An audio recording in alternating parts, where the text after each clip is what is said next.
Have you ever wished there was a quick, easy way to produce titles and graphics for your slide presentations without going to the bother of producing them by hand or the expense of employing a professional graphic artist? Well, there is a way. You can create color slides directly from the screen of your microcomputer using equipment that's usually available at schools or at home. Besides convenience and low cost, there are many advantages to generating slides by this method. It takes less time and effort to produce legible, attractive graphics. Any portion of a graphic may be added, deleted, or repositioned at any time.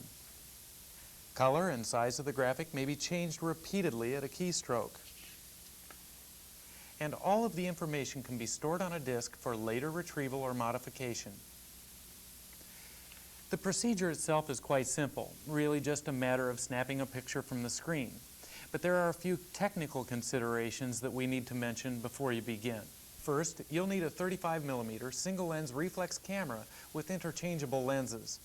This type of camera allows you to look through the lens to see exactly what the camera will see when the picture is exposed. Next, you'll need to replace the original 50mm lens with a telephoto lens.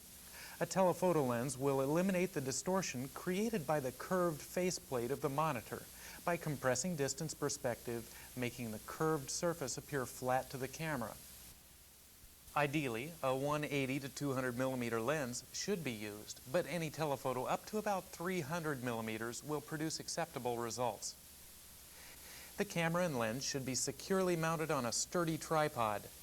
Because television receivers and monitors scan at 30 frames a second, exposures of 1/30th of a second or longer must be used to prevent taking a picture of a partial frame. With this slow shutter speed and a long lens, the use of a tripod is essential in order to produce shake-free images. For the same reason, you should also use a cable release to trip the shutter. Arrange the camera and monitor as shown. The camera should be centered squarely on the monitor screen. You will have to move the camera toward or away from the monitor, focusing each time you move it until the targeted portion of the screen is properly framed. It is generally a good idea to shoot slightly inside the edges of the monitor to prevent getting these edges in the picture. Check also for unwanted reflection from windows or overhead lights in the monitor. You may even wish to turn out the lights altogether during exposure if they seem to be a problem. The camera should be loaded with a good quality daylight film such as Ektachrome or Kodachrome 100, which are readily available and easily processed.